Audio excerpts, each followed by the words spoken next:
Hola, soy Monse Díaz, doctora en Psicología y neuropsicóloga. Bienvenido y bienvenida a Neuropsicoteca, un espacio para hablar, divulgar y aprender entre todos de psicología. En esta nueva entrega vamos a conversar con Guillermo Pouce. Hola Guillermo, ¿cómo estás? Hola, buenos días, gracias. Bien. Pues Guillermo es doctor en Psicología, profesor asociado de la Universidad Complutense de Madrid, profesor de honor de la Universidad Carlos III. Lleva impartiendo docencia en diferentes universidades más de 22 años. Es coordinador de salud y consumo del Ayuntamiento de Getafe. Es presidente de la Fundación Psicología Sin Fronteras. Tiene un experto universitario en adicciones por la Universidad Complutense y es experto reconocido en el Consejo de Psicología en Emergencias e Intervención Social. Es colaborador habitual en medios de comunicación con más de 30 publicaciones y es toda una institución dentro de la psicología. Tengo que decirlo, Guillermo. Bueno, muchas gracias y muy amable. Muchas gracias. Bien, pues hoy vamos a hablar de algo que creo que a todos, de una manera u otra, todos los que tenemos familiares, ¿no? que van envejeciendo, o incluso familiares que no es que vayan envejeciendo, sino que la vida nos va llevando por diferentes caminos, nos enfrentamos alguna vez, que es la soledad no deseada. ¿Y por qué vamos a hablar de soledad no deseada? Porque Guillermo presenta, junto con Esteban Sánchez, un libro que se titula Soledad no deseada, claves para la acción municipal, que creo que es muy importante traer aquí, que nos presente Guillermo y que nos cuente lo primero, de qué se trata cuando hablamos de soledad no deseada. Bueno, fíjate que para empezar solemos hablar de soledades, no de soledad, porque, bueno, tradicionalmente es verdad, ha estado más ligada o empezamos a hablar de soledad ligada a las personas mayores, pero hoy sabemos que se ha expandido, ¿no? y que es mucho más extenso. Por ejemplo, en jóvenes, por ejemplo, en personas sin hogar, por ejemplo, en cuidadores que sufren aislamiento porque de alguna manera están con la otra persona constantemente, ¿no? Discapacidad. Es decir, hoy hablamos de soledades, ¿no? Y yo suelo decir que quizás es el mal de nuestro tiempo, ¿no? Tiempo en el que vivimos con mucha inquietud, en el que hay muchas conexiones, pero muy pocas relaciones, en el que nos supera el individualismo también, ¿no? Esta especie de guerra de todos contra todos, y que nos lleva a esta situación de soledad no deseada. ¿Qué es la soledad no deseada? Bueno, pues al final es un desajuste entre las expectativas que uno tiene de qué es lo que, con cuánta gente le gustaría relacionarse en el plano cuantitativo, pero sobre todo la calidad de esas relaciones, ¿no? Fíjate que la pregunta clave cuando evaluamos soledad no deseada es: ¿tienes a alguien al que podrías pedirle ayuda si lo necesitases, ¿no? Este es el punto clave. Cuando hay un desajuste entre lo que uno desea, quiere o le gustaría y la realidad de esas relaciones que tiene y la calidad de esas relaciones, se produce el fenómeno de soledad no deseada. Y es un fenómeno que bueno, estamos calificando de problema de salud pública, porque produce desde, bueno, la punta del iceberg de muchos fallecimientos que hemos podido ver, de personas en situación de soledad extrema, ¿no? Hasta problemas sanitarios. Fíjate que, por ejemplo, la fragilidad en las personas mayores en general, lo que más satura para explicarla no es tanto su condición física, que también, evidentemente, es el sustrato, sino esta ausencia de relaciones. Hay muchísimo mayor deterioro en todos los parámetros, y ahí en el libro aparece, ¿no? la investigación en distintos ámbitos sobre el efecto de la soledad no deseada en lo físico y en lo psicológico, ¿no? Por eso estamos hablando de esto, por eso lo estamos poniendo en el foco aquí, y por eso estamos diciendo que precisamente la soledad no deseada, el apoyo social, las redes de apoyo son fundamentales y son un problema de salud pública, ¿no? Has dicho una frase que me ha encantado. Estamos con pequeñas conexiones y parece que estamos muy conectados con redes sociales, con ese afán, ¿no? de tener esa vivencia pública de nuestra vida, cuando luego en la intimidad hay mucha soledad. No es tanto la vivencia de nos conectamos de manera bastante superficial, sino que en esa profundidad donde tienes esa persona con la que poder decir necesito contarte algo, muchas veces nos encontramos en esa ausencia, ¿no? De esa persona, ¿no? Sí, déjame hacer un break, ¿no? A veces también tendemos en este mundo a demonizar, ¿no? La soledad es necesaria, y en psicología lo sabemos, ¿no? Encontrarse con uno mismo, caminar, saber qué uno quiere, reflexionar sobre la vida es un elemento fundamental. Estamos lejos de intentar demonizar o generar como una especie de nuevo trastorno con esto de la soledad, ¿no? Todo lo contrario, yo creo, ¿no? Claro, por supuesto. En el equilibrio, bueno, una de las cosas que estamos trabajando más con jóvenes, hay un capítulo de jóvenes también creo muy interesante, es un libro colectivo, es un libro plural, se habla de las conexiones frente a las relaciones, ¿no? La dictadura de los likes, esto lo dice mucho, lo dice Harms en la sociedad del crecimiento, de la sociedad que tenemos o cómo estamos construyendo. ¿Qué significa esto? Bueno, pues que hay que aparentar estar siempre sonriendo, que hay que aparentar estar siempre muy bien, que hay emociones positivas y negativas, cuando sabemos que no hay emociones positivas y negativas. Las emociones son emociones. Las emociones son las que son, y ya está. No hay que darle ese tinte ni positivo ni negativo, quizá porque ese tinte demoniza determinadas emociones que son sanas, sentirlas, ¿no, Guillermo? Sin duda, y además hay que educar a que, a reír y a llorar, y a que combinemos ambas cosas según lo necesitemos, ¿no? No podemos esquivar o evitar según qué cosas, ¿no?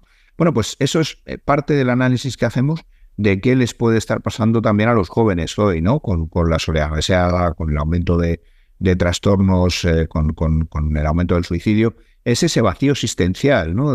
Limito todo a una conversación en 150 caracteres, le doy a todo like. En realidad tengo mucha gente que me rodea, pero muy poquita gente con la que puedo profundizar, a la que le puedo pedir ayuda, ¿no? Fíjate que la soledad no deseada se satura mucho más en grandes ciudades que en lo que son comunidades rurales. ¿Por qué? Porque puede uno estar rodeado de muchísima gente, pero sentirse solo. Y esta es un poco la esencia de lo que estamos viendo, ¿no? Fíjate que uno de los talleres que se plantean y que hemos estado trabajando tienen que ver, por ejemplo, con abandonar, dejar fuera el móvil, la red social y mirarnos a los ojos y tocarnos y sentirnos y volver a sentirnos y volver a conectar, ¿no? Bauman habla de la sociedad líquida, ¿no? El líquido es esto, ¿no? Se va entre los dedos, no es sólido, no tengo ninguna relación sólida, ¿no? Habla de los últimos libros, bueno, de los muchos que ha hecho, habla del amor líquido también, ¿no? Esa dificultad para conectar con el otro. Así que creemos que por eso la relevancia de la soledad está un poco en el centro de nuestras vidas y es un problema a abordar, darle sentido a lo que nos está pasando y poder conectar con los otros, conectar con las otras personas que no está siendo fácil porque nuestro estilo de vida es rápido, es competitivo, es individualizador, es solo esa imagen del like, es simplificador, es no tocarnos, es no mirarnos, y esto es un problema. Y con el tema del envejecimiento, por ejemplo, una de las cosas que habrá que plantearse son los momentos. Fíjate que nosotros no solemos hablamos de situaciones de vulnerabilidad, ¿no? ¿Qué pasa cuando hay una pérdida? ¿Qué pasa cuando hay una jubilación? ¿Qué pasa cuando hay un deterioro físico? Cuando uno está saliendo fuera, pero de pronto no puede salir porque se ha roto una cadera o porque tiene una dificultad de visión, ¿no? ¿Y qué tenemos que hacer para prevenir lo antes posible, evitar el aislamiento, que es muy peligroso porque genera una espiral, para volver a la normalidad? Porque al final el reto, vamos a vivir muchos más años, pero hay que vivir con mejor calidad y hay que vivir con implicación y hay que ponerse en marcha en esta dirección, ¿no? Y eso es lo que también tratamos de recopilar. En el libro hay también muchas experiencias de distintos municipios que han empezado a hacer cosas en esta materia y que creemos que tienen que visibilizarse y que también tienen que ponerse en valor y evaluarse y además hablarse de ello. Estás escuchando Neuropsicoteca, un espacio conducido por Montse Díaz para profesionales de la psicología y de las ciencias de la salud. De hecho, tenemos datos de cómo es la soledad no deseada, por ejemplo, en España. ¿Cuántas personas viven en esa situación? Pues no es fácil, porque ahora se acaba de crear hace muy poquito un observatorio de soledad no deseada con la ONU. Y está intentando sacar algunos estudios muy relevantes y muy significativos, ¿no? Hablan hay un estudio sobre jóvenes, hay un estudio del coste también muy relevante, del coste PIB de la soledad no deseada, ¿no? Y hay un estudio que hace también, cómo bien vemos la sociedad tal.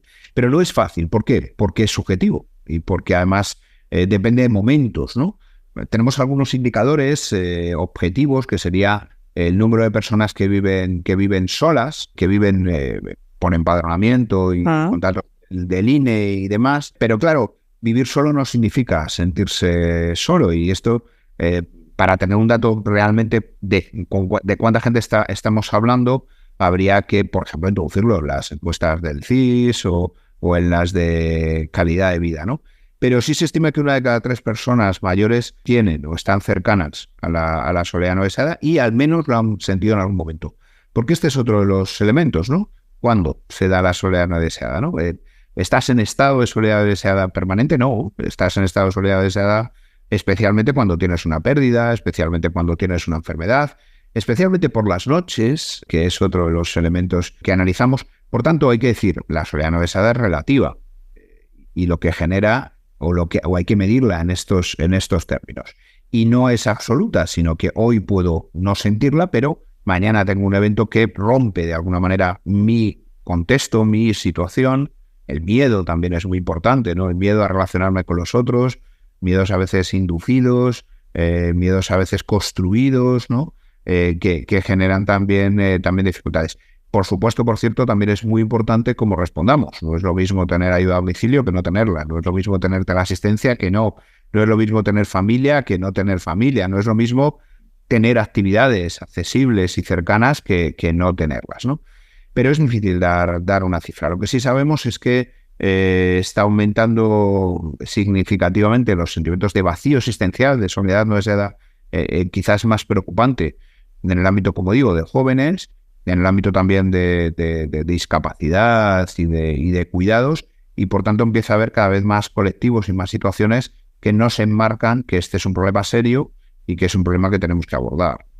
Yo creo que además has apuntado un dato que me parece muy interesante, la diferencia entre mundo rural y mundo urbano, ¿no? Quizá vivir en ciudades, ¿no?, nos da la sensación subjetiva de que estamos rodeados de mucha gente, pero al mismo tiempo muchas veces esa población que va a vivir a la ciudad se siente muchas veces aislada, ¿no? Pues porque no tiene ese entorno familiar.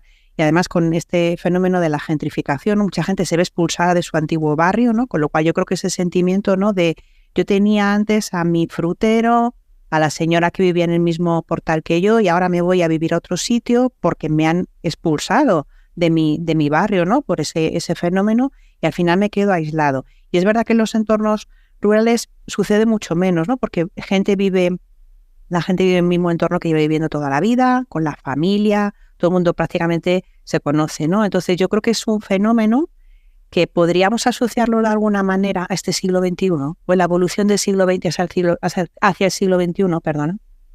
Sí, y además tiene elementos, bueno, uno es, y su identidad es donde vive, ¿no?, y con quién se relaciona. Si uno tiene dificultades para relacionarse y se le cambia eso, pues es un problema, ¿no? Hay situaciones, la gentrificación, por ejemplo, genera situaciones de enfrentamiento del cambio, ¿no?, y la incertidumbre que genera, ¿no? En las ciudades, y nuestra forma de vida es una forma de vida muy rápida, en la que no nos miramos, en la que no nos paramos, en la que competimos entre nosotros, en las que vemos al otro, en muchos casos, como un enemigo, ¿no?, como alguien con quien competir, incluso, ¿no?, alguien con quien conectar de alguna manera, ¿no? Y eso se produce mucho más en las ciudades. En el ambiente rural, en el espacio, hay un espacio de, bueno, mucha más calma, mucha más tranquilidad, mucha menos incertidumbre, muchas más relaciones conocidas, mucha más también vecindad. Fíjate que muchos de los programas de soledad no deseada, lo que hacemos o lo que pretendemos es recuperar ese sentimiento del vecino, ¿no? Ese sentimiento de, oye, necesito sal y puedo pedirla, ¿no? ¿Tengo a alguien a quien pedirla? O, bueno, voy a hacer una tertulia, vamos a hacer una tertulia sobre lo que está pasando, sobre lo que nos preocupa, sobre lo que, por ejemplo, desconectar la tele y ver más a las personas, ¿no? El que la tele no sea el cuidador de los niños, el llavero de los niños, ni sea el de las personas mayores, ¿no? Todo esto se produce mucho más fácil en lo rural que en lo urbano, ¿no? Hay contextos de vida más saludables, me atrevería a decir, ¿no?, más relacionales, con algunos déficits, evidentemente, sobre todo, por ejemplo, de acceso a recursos y demás, Pero hay programas muy interesantes que van en esta línea. Y, por supuesto, también con las nuevas tecnologías, que son algunas de las cosas que podemos utilizar, ¿no?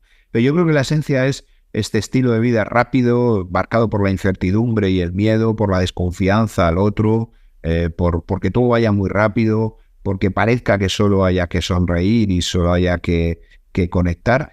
Y todo esto es lo que creo que tenemos que abordar. Y se ve muy claro quizás en las primeras generaciones, en los jóvenes, en los adolescentes, ¿no?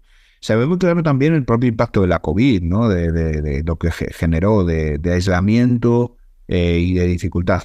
Y todavía estamos remontando muchos de estos efectos. Yo creo que se mezcla la COVID con nuestro estilo de vida, ¿no? Con nuestra forma de vida. Pues eso, ver al otro como alguien con quien desconfiar y con quien competir, en vez de alguien que nos pueda apoyar y colaborar y cooperar, ¿no?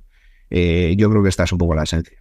Además, yo creo que el tema del COVID, ¿no?, marcó un antes y un después, sin lugar a dudar, en el impacto en la salud mental en todos nosotros, en nuestra profesión y en esta soledad, porque ahí realmente se vieron cuáles eran los vínculos realmente que tenías, ¿no? Más allá de la videoconferencia, pues en las vecinas que se ayudaban unas a otras, o esa ausencia, ¿no?, de ayuda. Yo creo que hay un antes y un después, del cual coincido completamente contigo. Todavía no hemos remontado, todavía no hemos salido, y de hecho han aparecido, ¿no? No sé si es tu sensación, han aparecido nuevas demandas de pacientes que antes ni siquiera se planteaban. A lo mejor estoy más solo de lo que creo, ¿no? A lo mejor tengo esa necesidad, ¿no? Por ahí viene.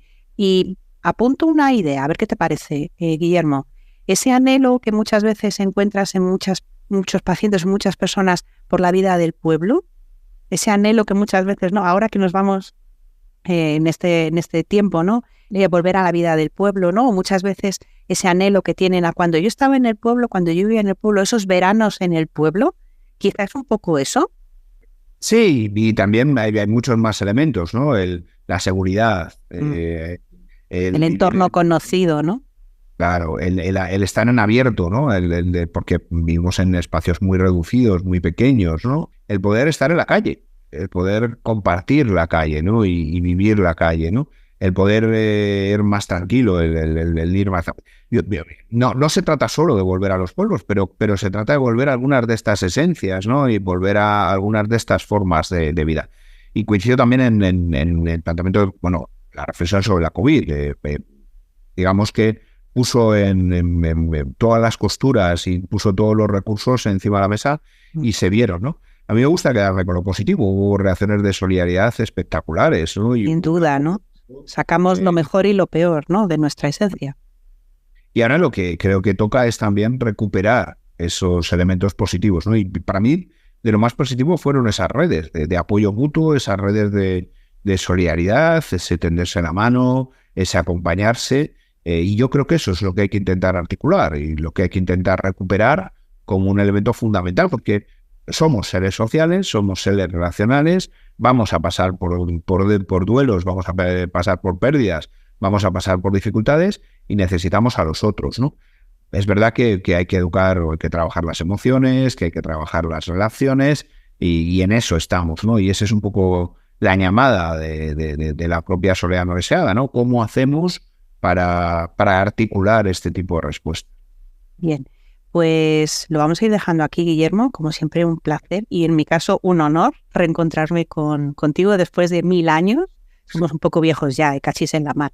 Recomiendo mucho la lectura del libro que nos ha venido a presentar hoy Guillermo, Soledad no deseada, claves para la acción municipal, con un autor Esteban Sánchez y Guillermo Fauce. Recuérdame la editorial, Guillermo, por fin. Es Catarata. Catarata. Y haremos una presentación también, haremos presentaciones públicas, contaremos estas cosas y también la idea es escuchar, ¿no? Fíjate que otra de las cosas que tiene el libro es muy práctico, no somos nada teóricos, aunque seamos profes de uni, ¿no? En parte, sino que lo que pretende es dar instrumentos concretos de cercanía, de empatía, de comunicación, de apoyo social, de redes sociales y de intervenciones desde lo municipal, desde las entidades sociales, ¿no? Así que sí, invitaros al diálogo y a conversar, y para mí también es un honor poder comunicar y poder transmitir, así que encantado. Muy bien, pues lo vamos a dejar aquí dando las gracias a Guillermo Fauce Y como siempre te indico, si te apetece aprender o enseñar de psicología, puedes contactar con nosotros en neuropsicoteca.com y proponernos temas de los que quieres que hablemos juntos. Soy Montse Díaz y juntos aprendemos en Neuropsicoteca, la Academia para Psicólogos.